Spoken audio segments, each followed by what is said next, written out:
Selamat datang di Senandika Filsafat, sebuah ruang tenang untuk menata pikiran di tengah hiruk-pikuk dunia. Di sini kita membicarakan seni berpikir jernih, bukan sekadar mencari jawaban instan, tetapi melatih ketajaman nalar dan kejernihan batin. Para filsuf Stoik mengajarkan bahwa kebingungan bukan datang dari kenyataan, melainkan dari penilaian kita yang terburu-buru. Epictetus pernah berkata, manusia bukan terganggu oleh peristiwa, melainkan oleh pandangan mereka terhadap peristiwa itu. Dengan kata lain, kejernihan lahir ketika kita berani menyaring pikiran, menunda reaksi, dan melihat sesuatu apa adanya tanpa kabut emosi dan prasangka. Dalam Senandika Filsafat, kita akan menelusuri bagaimana mengubah kerumitan menjadi kesederhanaan, bagaimana membedakan opini dari fakta, dan bagaimana melatih pikiran agar lebih tajam namun tetap tenang. Karena seni berpikir jernih bukan hanya soal logika, melainkan juga kebijaksanaan untuk hidup lebih tenang dan terarah. Poin 1. Menyaring pikiran bukan menelan. Semua manusia hidup di tengah arus informasi yang tak pernah berhenti.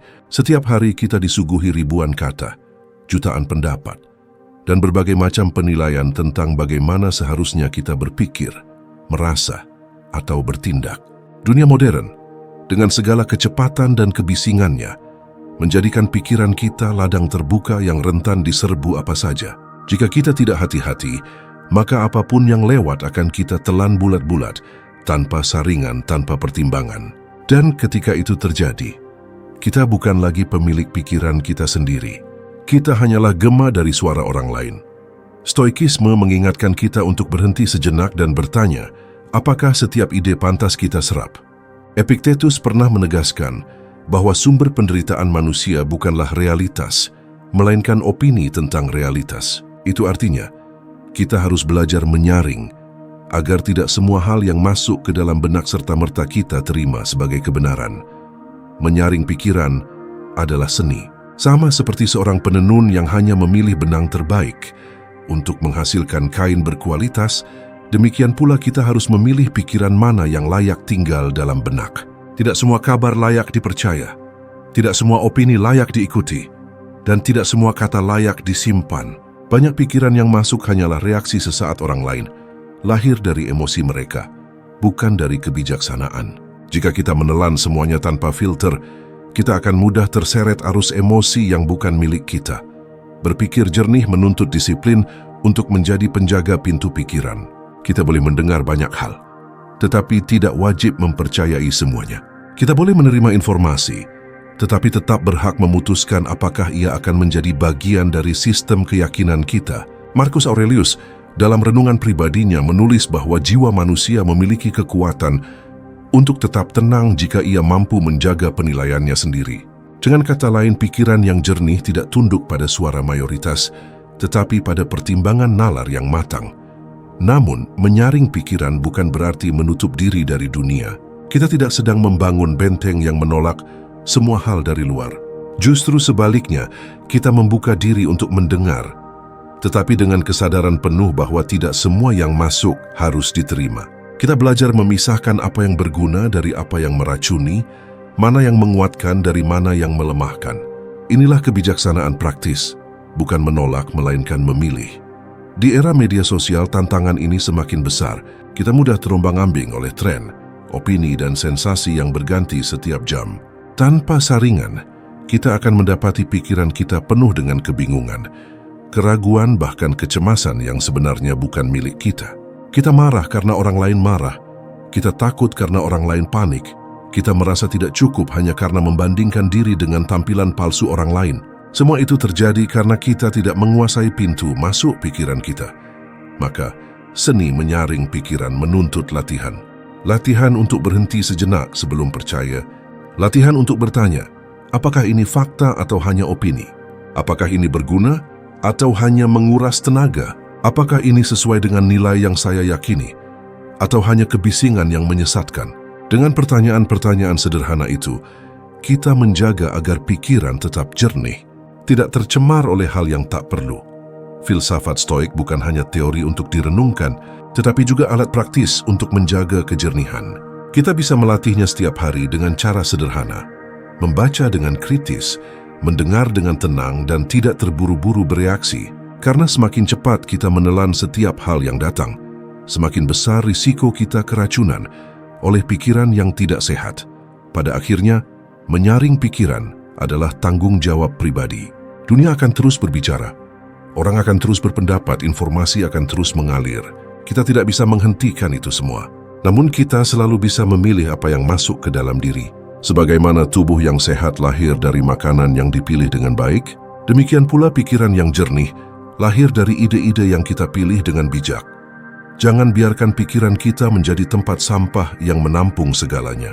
Jadikan ia taman yang kita rawat dengan sadar, karena pikiran yang disaring dengan baik akan melahirkan ketenangan, kebijaksanaan, dan kejernihan dalam menghadapi hidup. Dan disitulah kita akan menemukan bahwa seni berpikir jernih bukan hanya keterampilan intelektual, melainkan seni menjaga jiwa dari kebisingan dunia. Poin 2, ketepatan. Kata adalah ketepatan pikiran. Kata-kata bukan sekadar bunyi. Ia adalah cermin pikiran, jendela tempat orang lain melihat isi batin kita. Ketika kata-kata kita kabur, seringkali bukan hanya karena kita tidak pandai berbicara, melainkan karena pikiran kita sendiri yang keruh. Sebaliknya, ketika kata-kata kita tajam, jernih, dan tepat, itu pertanda bahwa nalar kita teratur dan jiwa kita tenang. Filsuf Stoik memahami betul hubungan antara kata dan pikiran. Marcus Aurelius menulis renungannya dengan bahasa sederhana, seolah berbicara kepada dirinya sendiri.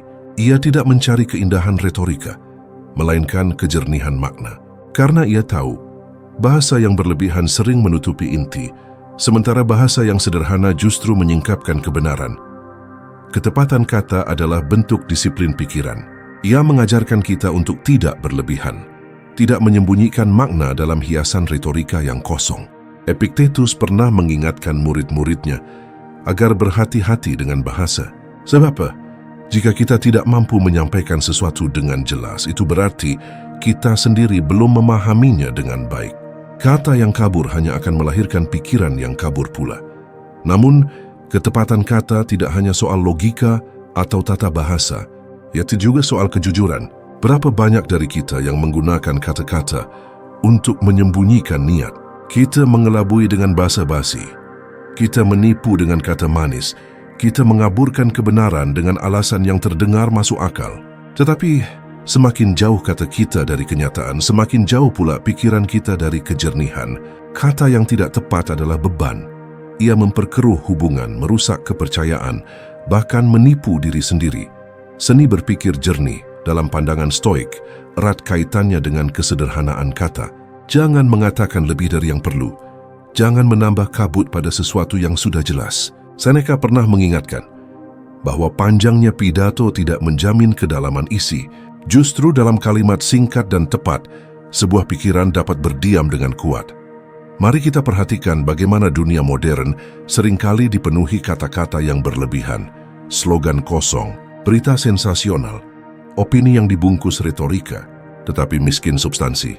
Ketika kita menelan itu semua, pikiran kita pun ikut menjadi bising. Kita kehilangan arah karena terlalu banyak kata tanpa makna yang berputar di kepala kita. Maka ketepatan kata adalah juga ketepatan memilih apa yang kita dengar, baca, dan ucapkan. Kita bisa melatih ini dalam kehidupan sehari-hari. Saat berbicara, tanyakan pada diri sendiri, apakah kata-kata saya menambah kejernihan atau justru menambah kerumitan? Saat menulis, tanyakan, apakah kalimat ini menyampaikan maksud atau hanya memperindah tanpa isi? Dan saat mendengar orang lain, bertanyalah, apakah saya sedang mendengar kebenaran atau hanya kata-kata kosong yang dibungkus indah? Lebih jauh, ketepatan kata juga melatih kita untuk menahan diri. Karena seringkali, kata-kata yang keluar tanpa kendali justru melukai, mengaburkan, atau menyesatkan. Dalam diam, pikiran berkesempatan menata dirinya, sehingga ketika tiba waktunya berbicara, kata-kata yang lahir bukan sembarang reaksi, melainkan hasil pertimbangan yang jernih.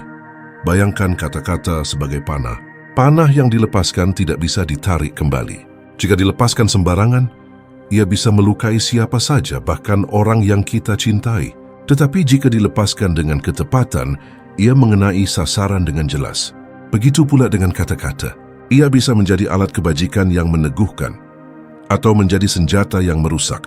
Semua tergantung sejauh mana kita mampu menjaga ketepatannya. Ketepatan kata pada akhirnya adalah bagian dari latihan kebajikan stoik. Hidup sesuai dengan alam, jujur pada kenyataan, dan sederhana dalam ekspresi. Kita tidak butuh kata-kata yang banyak, kita butuh kata-kata yang benar.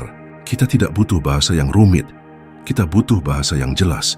Karena bahasa yang tepat tidak hanya membuat orang lain memahami kita, tetapi juga membuat kita memahami diri sendiri dengan lebih baik. Seni berpikir jernih menuntut kita menjaga keselarasan antara kata dan pikiran.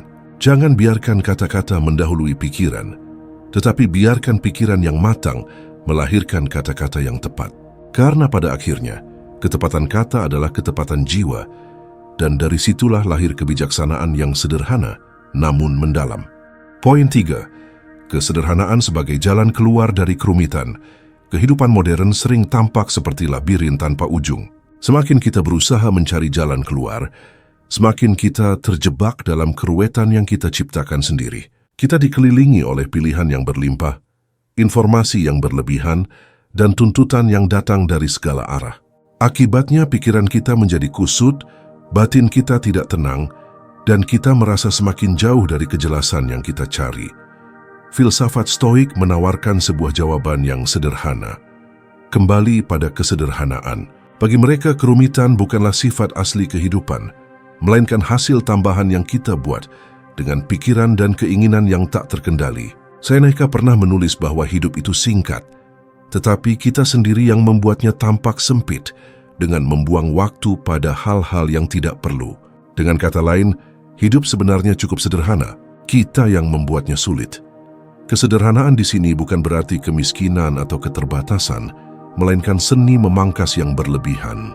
Sama seperti seorang pemahat yang melihat batu besar bukan sebagai beban, melainkan sebagai bentuk indah yang menunggu dibebaskan, demikian pula kita perlu memangkas apa yang tidak perlu dalam hidup, agar yang esensial bisa muncul. Pikiran yang terlalu penuh dengan lapisan-lapisan keinginan, prasangka, dan kekhawatiran tidak akan pernah bisa jernih. Tetapi ketika kita berani menyederhanakan, kejernihan akan muncul dengan sendirinya. Stoikisme mengajarkan kita untuk bertanya pada diri sendiri, apakah yang saya anggap penting benar-benar penting? Apakah hal-hal yang saya kejar membawa kebahagiaan sejati? Atau hanya menambah kebisingan hidup saya? Marcus Aurelius, seorang kaisar yang hidup di tengah hiruk-pikuk politik dan peperangan, tetap menekankan bahwa kebahagiaan terletak pada kesederhanaan pikiran. Cukup dengan melakukan yang sesuai dengan alam dan tidak membiarkan diri terganggu oleh hal yang remeh. Kesederhanaan juga berarti berani membedakan antara kebutuhan dan keinginan. Kebutuhan selalu jelas, makanan secukupnya, tempat bernaung, hubungan yang sehat, dan pikiran yang tenang. Tetapi keinginan sering tidak terbatas, selalu bertambah, dan sering membuat kita resah. Epictetus mengingatkan bahwa orang miskin bukanlah mereka yang memiliki sedikit, tetapi mereka yang selalu menginginkan lebih. Dengan kata lain, kerumitan lahir bukan dari apa yang kita miliki, melainkan dari apa yang terus kita inginkan tanpa henti. Jika kita mau jujur, banyak hal yang membuat hidup terasa rumit sebenarnya bukan masalah besar, melainkan hasil dari tafsir berlebihan kita sendiri. Kita mengkhawatirkan hal-hal yang belum tentu terjadi. Kita memperumit keputusan yang sederhana. Kita menambah lapisan penilaian atas peristiwa yang sebenarnya netral. Filsafat Stoik mengajak kita untuk melihat sesuatu apa adanya, tanpa tambahan yang tidak perlu. Latihan kesederhanaan bisa dimulai dari hal kecil. Misalnya ketika menghadapi masalah, tanyakan, apa inti persoalan ini? Tapi yang benar-benar perlu saya lakukan. Dengan begitu, kita melatih diri untuk melihat inti, bukan terjebak pada cabang-cabang masalah. Dalam keseharian, kesederhanaan bisa dilatih dengan membatasi konsumsi informasi, memilih untuk diam daripada ikut dalam perdebatan kosong, atau berfokus pada satu tugas penting alih-alih mengejar banyak hal sekaligus. Kesederhanaan juga melatih kita untuk berdamai dengan keterbatasan. Dunia mengajarkan kita untuk selalu menambah harta, menambah prestasi, menambah pengaruh. Tetapi Stoikisme mengingatkan bahwa kebijaksanaan justru lahir ketika kita bisa mengurangi keluhan, mengurangi ekspektasi yang berlebihan, mengurangi keterikatan pada hal-hal luar. Dalam pengurangan itulah kita menemukan ruang untuk bernapas, dan di sanalah pikiran menjadi jernih. Bayangkan air sungai yang jernih. Air itu tidak jernih karena ditambahkan sesuatu, tetapi karena ia bebas dari lumpur dan kotoran. Demikian pula pikiran kita. Ia menjadi jernih bukan karena ditumpuk dengan informasi baru tanpa henti, tetapi karena dibersihkan dari beban yang tidak perlu. Kesederhanaan adalah pembersih itu. Ia yang menyingkirkan kabut agar cahaya bisa masuk. Pada akhirnya, kesederhanaan bukanlah tujuan akhir, melainkan jalan yang membawa kita pada kejernihan. Ia mengajarkan kita untuk tidak mengikatkan diri pada hal-hal yang berlebihan, untuk memilih inti daripada pinggiran, dan untuk berfokus pada apa yang benar-benar memberi makna. Dengan kesederhanaan, kerumitan yang menyesakkan berubah menjadi ruang yang tenang. Dan di ruang itulah, kita bisa hidup dengan lebih jelas, lebih bijak, dan lebih manusiawi. Poin 4. Berani mengakui. Saya tidak tahu. Manusia seringkali terjebak pada satu kelemahan, keengganan untuk mengakui ketidaktahuan. Sejak kecil, kita diajarkan bahwa mengetahui adalah keunggulan, sementara ketidaktahuan adalah kelemahan. Kita merasa harus selalu punya jawaban, harus selalu tampak menguasai. Bahkan ketika hati kecil kita sadar bahwa kita tidak benar-benar paham. Dari sinilah muncul kepura-puraan. Kita berbicara lebih banyak daripada yang kita ketahui. Kita meyakini sesuatu hanya karena enggan terlihat bodoh, dan kita membela pendapat yang sebenarnya rapuh hanya demi gengsi. Filsafat Stoik mengajarkan kebalikan dari itu. Mereka menekankan bahwa keberanian sejati bukanlah berteriak paling lantang, melainkan berani berkata dengan jujur, "Saya tidak tahu." Kalimat sederhana ini, yang terdengar lemah di telinga kebanyakan orang, sesungguhnya adalah sumber kekuatan. Sokrates, yang menjadi inspirasi besar bagi para Stoik, pernah berkata, "Yang saya tahu hanyalah bahwa saya tidak tahu." Itulah bentuk tertinggi dari kerendahan hati intelektual. Mengakui ketidaktahuan bukanlah tanda kelemahan, melainkan tanda kejernihan. Karena hanya pikiran yang bebas dari ilusi kepastian palsu yang bisa benar-benar belajar. Orang yang merasa tahu segalanya menutup pintu bagi pengetahuan baru. Sebaliknya, orang yang berani berkata saya tidak tahu membuka ruang bagi kebijaksanaan untuk masuk.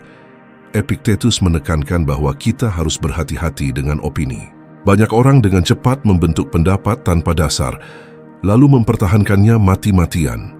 Padahal pendapat yang dibangun di atas ketidaktahuan adalah pondasi rapuh yang akan runtuh begitu diuji kenyataan.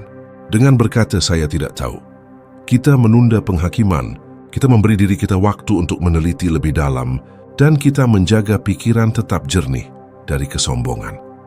Dalam dunia modern, keberanian untuk berkata, saya tidak tahu menjadi semakin langka. Kita hidup di era di mana orang merasa harus selalu punya suara, harus ikut berpendapat tentang segala hal, entah ia benar-benar paham atau tidak. Media sosial memperparah keadaan ini. Semakin cepat orang bereaksi, semakin besar pula sorotan yang ia dapat. Akibatnya, banyak dari kita terjebak dalam kebiasaan untuk berbicara lebih cepat daripada berpikir. Kita lupa bahwa tidak semua hal membutuhkan komentar kita, dan tidak semua pertanyaan harus segera kita jawab. Ketidaktahuan, ketika diakui dengan tulus, justru menjadi titik awal pembelajaran. Bayangkan seorang murid yang berani mengangkat tangan dan berkata kepada gurunya, "Saya tidak mengerti." Dari kejujuran itu lahirlah ruang untuk menjelaskan, untuk mengajar, dan untuk memahami. Tetapi bayangkan, jika murid itu berpura-pura paham, ia mungkin terlihat pintar di hadapan orang lain, tetapi ia kehilangan kesempatan untuk benar-benar mengerti. Begitu pula kita dalam kehidupan sehari-hari. Stoikisme mengajak kita untuk hidup sesuai dengan kenyataan, bukan ilusi. Mengakui ketidaktahuan adalah salah satu bentuk kejujuran terbesar pada diri sendiri. Kita tidak sedang merendahkan diri. Kita sedang membebaskan diri dari beban kepalsuan. Sebab berpura-pura tahu itu melelahkan. Kita harus terus-menerus membela sesuatu yang sebenarnya tidak kita pahami. Tetapi ketika kita jujur, beban itu hilang dan kita bisa berjalan dengan lebih ringan. Latihan ini bisa kita terapkan dalam percakapan sehari-hari.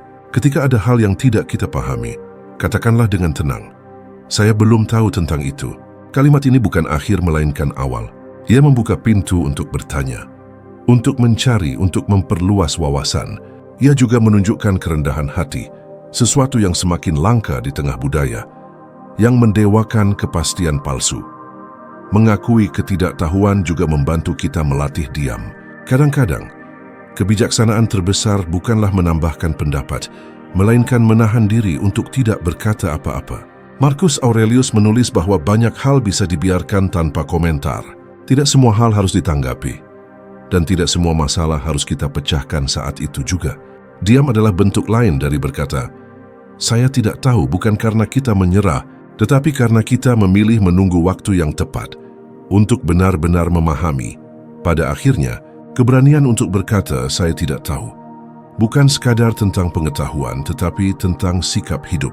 Ia melatih kita untuk rendah hati, untuk terbuka dan untuk jujur pada diri sendiri.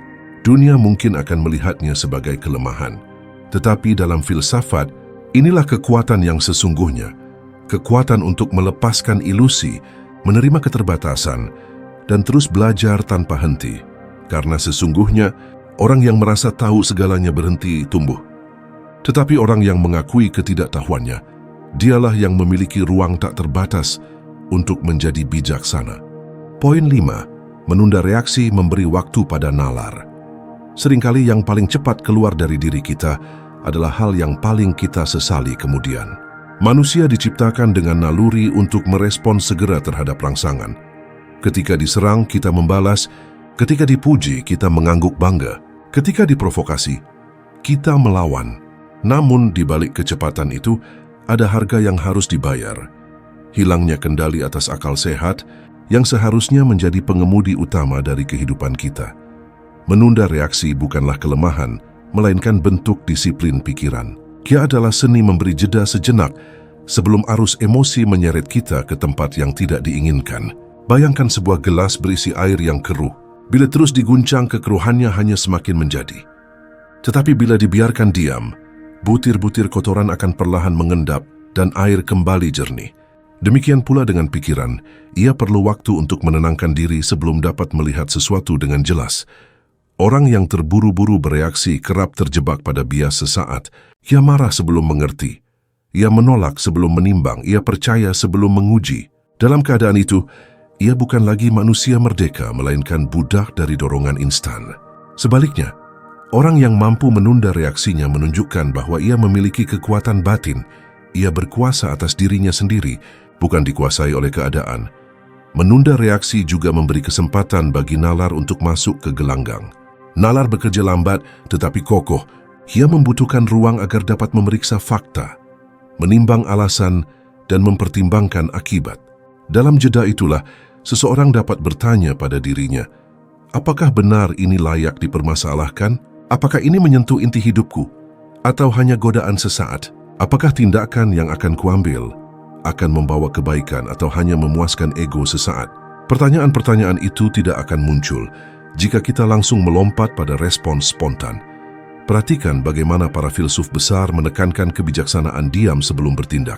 Epictetus misalnya mengingatkan kita untuk tidak tergesa-gesa menilai sesuatu yang baru tampak di permukaan. Reaksi instan kerap hanyalah bayangan dari pikiran, bukan kebenaran sejati. Sementara Marcus Aurelius dalam renungannya berulang kali menasihati dirinya sendiri. Apakah ini benar-benar menyakiti jiwaku atau hanya melukai kebiasaanku? Pertanyaan seperti itu hanya mungkin lahir bila kita memberi jeda, memberi waktu pada nalar untuk berbisik. Dalam kehidupan sehari-hari, latihan menunda reaksi bisa dimulai dari hal kecil. Saat menerima pesan singkat yang menyinggung, jangan langsung membalas dengan nada tinggi. Biarkan ia mengendap beberapa saat. Bacalah lagi dengan kepala dingin. Mungkin maksud sebenarnya tidak seburuk yang dibayangkan.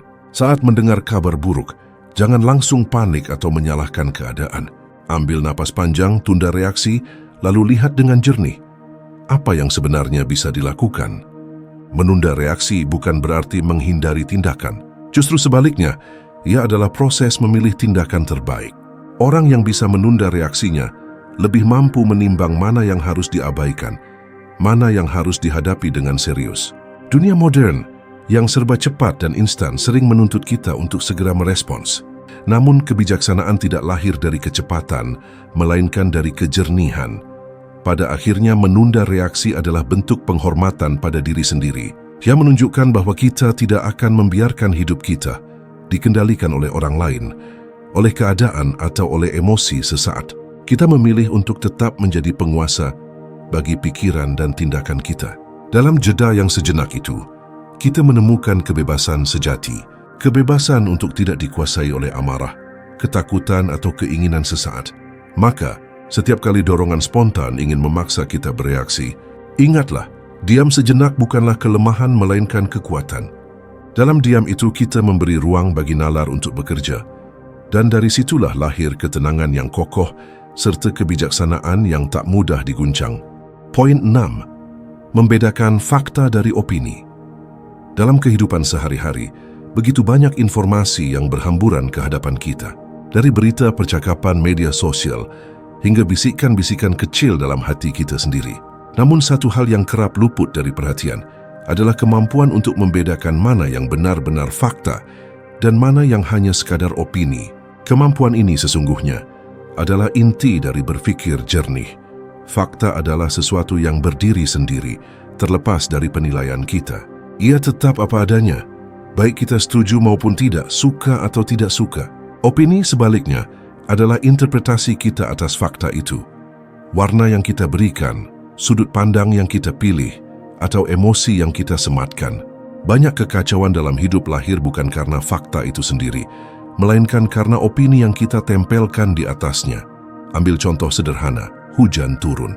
Itu fakta, tetapi ketika seseorang berkata, hujan ini menyebalkan, itu adalah opini. Hujan tidak pernah berniat menyebalkan. Ia hanya turun sesuai hukum alam. Begitu juga ketika seseorang berkata, hujan ini membawa berkah, itu pun opini. Perhatikan bagaimana satu fakta yang sama bisa melahirkan opini yang berbeda, bahkan bertentangan. Maka jelaslah, masalah seringkali bukan pada fakta, melainkan pada cara kita memaknainya. Sayangnya, kita sering gagal memisahkan keduanya. Kita menganggap opini sebagai fakta, lalu bersikeras membelanya. Dari sinilah lahir perdebatan yang tak berujung, konflik yang tak perlu, bahkan penderitaan batin. Kita lupa bahwa opini adalah sesuatu yang relatif, bergantung pada sudut pandang, pengalaman, dan kondisi batin masing-masing. Sedangkan fakta tidak berubah hanya karena kita menolak atau meragukannya. Dalam filsafat Stoik, kemampuan membedakan fakta dari opini adalah kunci menjaga ketenangan batin. Epictetus menekankan, bukanlah peristiwa yang mengganggu manusia, melainkan pendapat mereka tentang peristiwa itu. Dengan kata lain, penderitaan kita seringkali bukan berasal dari kenyataan itu sendiri, tetapi dari opini yang kita ciptakan tentang kenyataan itu. Jika kita bisa melihat fakta sebagaimana adanya, kita bisa meredakan banyak keresahan yang tidak perlu. Mari kita renungkan dalam konteks modern. Ketika membaca berita di media sosial, berapa kali kita langsung tersulut emosi hanya karena sebuah judul yang provokatif? Kita bereaksi seakan-akan semua yang tertulis adalah fakta, padahal sebagian besar hanyalah opini atau bahkan manipulasi. Jika kita mampu menahan diri sejenak, memisahkan fakta dari opini, kita tidak akan mudah terombang-ambing oleh arus informasi. Atau dalam interaksi sehari-hari, seseorang berkata, "Kamu tidak pernah mendukungku." Itu tampak seperti fakta, tetapi sesungguhnya opini yang lahir dari rasa kecewa. Fakta yang bisa diuji mungkin berbeda. Mungkin kita pernah mendukung, hanya tidak dalam cara yang ia harapkan. Jika kita segera menanggapinya seakan itu fakta mutlak, konflik akan membesar. Tetapi bila kita mampu membedakannya sebagai opini, kita bisa menanggapi dengan tenang, bahkan mengklarifikasi tanpa marah. Membedakan fakta dari opini juga melatih kita untuk rendah hati. Sebab kita sadar bahwa opini kita hanyalah satu di antara banyak interpretasi. Fakta mungkin sama, tetapi cara orang lain melihatnya bisa berbeda. Menyadari hal ini membuat kita lebih terbuka pada sudut pandang lain, sekaligus lebih bijak dalam mengelola emosi kita sendiri. Pada akhirnya, berpikir jernih berarti mampu menempatkan fakta di atas opini. Fakta adalah fondasi. Opini hanyalah bangunan sementara yang bisa kita bongkar atau ganti sesuai kebutuhan. Dengan membiasakan diri bertanya, apakah ini benar-benar fakta atau hanya opini? kita akan lebih kuat menghadapi arus kehidupan yang penuh dengan interpretasi dan ilusi. Ketenangan tidak lahir dari fakta yang sesuai dengan keinginan kita, melainkan dari kemampuan kita menerima fakta apa adanya tanpa diperbudak oleh opini yang kita tempelkan di atasnya. Disitulah letak kebijaksanaan sejati, membiarkan fakta berdiri sebagaimana adanya dan membatasi opini agar tidak menyesatkan nalar kita. Poin 7. Melihat dari sudut pandang lebih luas. Hidup manusia seringkali terasa berat bukan semata karena peristiwa itu sendiri, melainkan karena sempitnya cara kita memandang peristiwa tersebut. Kita melihat dari satu sisi, dari lubang kecil yang hanya menyoroti bagian yang kita sukai atau benci, lalu menganggapnya sebagai keseluruhan. Padahal dunia ini jauh lebih luas, dan kenyataan selalu memiliki banyak sisi. Dalam filsafat Stoik, ada sebuah latihan yang disebut view from above, melihat dari ketinggian. Bayangkan diri kita berdiri di puncak gunung atau terbang tinggi di angkasa, memandang bumi yang terbentang luas. Dari jarak itu, masalah pribadi yang semula tampak besar berubah menjadi kecil, bahkan nyaris tak terlihat. Luka hati, kekecewaan, konflik, atau ambisi yang menguasai kita ternyata hanya riak kecil dalam samudra luas kehidupan. Marcus Aurelius, kaisar sekaligus filsuf, sering menuliskan refleksi ini dalam catatan pribadinya. Ia mengingatkan dirinya sendiri bahwa kehidupan manusia hanyalah setetes di lautan waktu, sebutir debu dalam bentangan kosmos. Pandangan ini bukan dimaksudkan untuk mengecilkan arti hidup, melainkan untuk menempatkan segala sesuatu dalam perspektif yang lebih proporsional. Ketika kita terjebak dalam kemarahan, kecewa atau cemas, pikiran kita mengerucut, pandangan menyempit hanya pada satu titik. Mengapa ini menimpa saya? Atau mengapa orang itu bertindak demikian? Dalam keadaan semacam itu, kita lupa bahwa ada banyak hal lain yang berlangsung di luar lingkar kecil pikiran kita.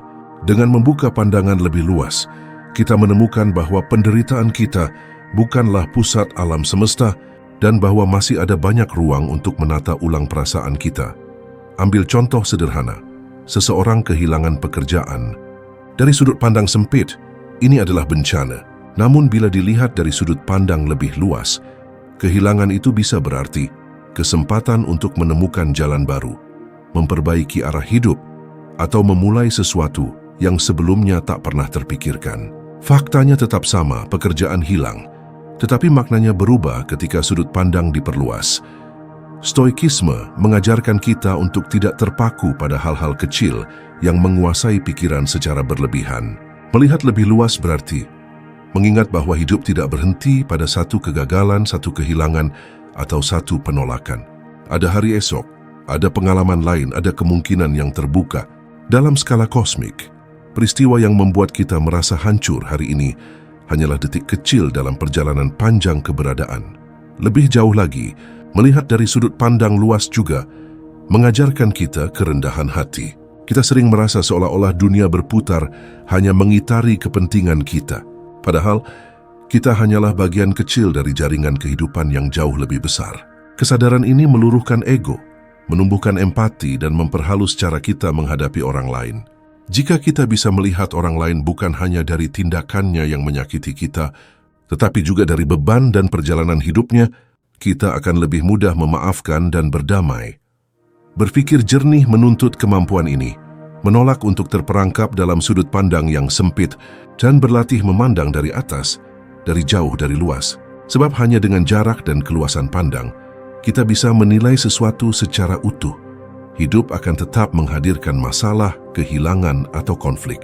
Tetapi jika kita mau menengadah, meluaskan horizon, kita akan menyadari bahwa masalah itu bukanlah akhir dari segalanya. Ia hanya bagian dari pola besar yang membentuk siapa kita. Dengan cara pandang ini, batin kita tidak mudah goyah dan pikiran tetap jernih di tengah badai kehidupan. Karena pada akhirnya, ketenangan bukan datang dari menguasai dunia, melainkan dari kemampuan menempatkan dunia dalam pandangan yang lebih luas. Semakin luas kita memandang, semakin kecil masalah kita terasa, dan semakin bijak kita melangkah. Poin 8. Menata pikiran lewat tindakan nyata. Kita sering mendengar nasihat untuk menata pikiran, menenangkan batin, dan melatih kejernihan dalam berpikir. Namun sesungguhnya, pikiran tidak dapat ditata hanya dengan merenung tanpa arah atau sekadar menimbang-nimbang di dalam kepala. Pikiran yang jernih justru terwujud melalui tindakan nyata. Apa yang kita lakukan sehari-hari akan memengaruhi bagaimana kita berpikir, dan sebaliknya kualitas pikiran akan tercermin dalam tindakan yang kita pilih. Filsafat Stoik sangat menekankan prinsip ini. Bagi para Stoik, filsafat bukan sekadar teori atau kata-kata indah, melainkan pedoman hidup yang harus diwujudkan dalam laku. Epictetus pernah mengingatkan, jangan hanya membicarakan filsafat, hiduplah sesuai dengannya. Artinya, menata pikiran tidak cukup dengan membaca buku atau mendengar wejangan, tetapi harus dipraktikkan dalam kehidupan sehari-hari. Mari kita perhatikan kehidupan kita sendiri. Berapa banyak pikiran kita yang menjadi kusut, justru karena tindakan kita tidak selaras dengan nilai yang kita yakini. Kita tahu pentingnya kesederhanaan, tetapi kita terjebak dalam gaya hidup berlebihan. Kita tahu pentingnya kejujuran, tetapi kita masih memilih jalan pintas. Inilah yang membuat pikiran gelisah, sebab ada jurang antara yang kita tahu dan yang kita lakukan. Sebaliknya, ketika tindakan kita selaras dengan keyakinan, pikiran menjadi lebih tenang. Tidak ada konflik batin, tidak ada rasa bersalah yang menggerogoti. Itulah harmoni antara pikiran dan perbuatan, dan harmoni inilah yang melahirkan kejernihan. Menata pikiran lewat tindakan nyata juga berarti melatih disiplin kecil setiap hari. Bukan tentang melakukan hal besar yang mengubah dunia, melainkan tentang kebiasaan sederhana yang melatih konsistensi. Marcus Aurelius menulis setiap pagi untuk menata pikirannya, bukan agar orang lain membaca, tetapi agar dirinya sendiri tetap terarah. Seneca menekankan pentingnya refleksi sebelum tidur, meninjau apa yang dilakukan sepanjang hari. Latihan-latihan ini adalah tindakan nyata, bukan sekadar gagasan di angan-angan. Cobalah kita terapkan dalam kehidupan modern. Misalnya, jika ingin pikiran lebih jernih, kita bisa melatih kebiasaan bangun pagi tanpa langsung menatap layar ponsel. Kita bisa mulai hari dengan menulis satu kalimat refleksi, atau sekadar menarik napas panjang sebelum masuk ke arus aktivitas. Jika ingin pikiran tidak mudah terombang-ambing, biasakan menunda reaksi terhadap komentar orang lain, melatih diri untuk merespons dengan tenang, bukan dengan tergesa-gesa. Tindakan-tindakan kecil ini, bila konsisten dilakukan, akan menata cara berpikir kita tanpa kita sadari. Seringkali kita mencari ketenangan batin dengan membaca banyak buku atau mengikuti berbagai nasihat motivasi. Itu baik. Tetapi tanpa tindakan nyata, semua hanya akan berakhir di kepala, tidak pernah berakar dalam hidup. Pikiran jernih bukan hadiah yang datang tiba-tiba, melainkan hasil dari kebiasaan yang kita bangun hari demi hari. Stoikisme mengingatkan kita bahwa filsafat sejati tidak berhenti pada kata-kata. Imam adalah seni hidup. Jika kita ingin pikiran jernih, lakukan tindakan yang sejalan dengan nilai yang kita anggap benar. Jika kita ingin tenang, bertindaklah dengan ketenangan. Jika kita ingin adil, berlakulah adil. Pikiran yang teratur tidak lahir dari renungan panjang tanpa perbuatan, melainkan dari kehidupan yang dijalani dengan keselarasan antara nalar dan tindakan. Maka, menata pikiran lewat tindakan nyata adalah undangan untuk berhenti hanya berpikir dan mulai melatih diri dalam praktik sehari-hari. Sebab, sejernih-jernihnya pikiran hanya akan berarti bila ia diterjemahkan dalam tindakan yang membuat hidup kita lebih selaras, lebih tenang, dan lebih penuh makna. Kehidupan modern penuh dengan kebisingan, tuntutan, dan ilusi yang membuat pikiran mudah kusut.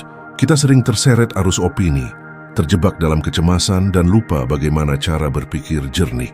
Senandika filsafat hadir sebagai ruang refleksi, bukan untuk memberi jawaban instan, melainkan untuk menuntun Anda melatih kejernihan berpikir, keteguhan hati, dan ketenangan hidup melalui kebijaksanaan para filsuf, khususnya para Stoik. Di sini, kita belajar bahwa filsafat bukan hanya untuk dibaca, tetapi untuk dijalani. Setiap episode mengajak Anda menyaring pikiran, melihat hidup dari sudut pandang lebih luas, menunda reaksi, hingga menata pikiran lewat tindakan nyata. Dengan begitu, kita tidak sekadar memahami kata-kata bijak, melainkan menjadikannya bagian dari hidup sehari-hari. Mari bergabung dalam perjalanan ini. Senandika filsafat adalah tempat Anda menemukan teman berpikir, ruang untuk merenung, dan sekaligus bekal praktis untuk hidup lebih jernih, tenang, dan terarah.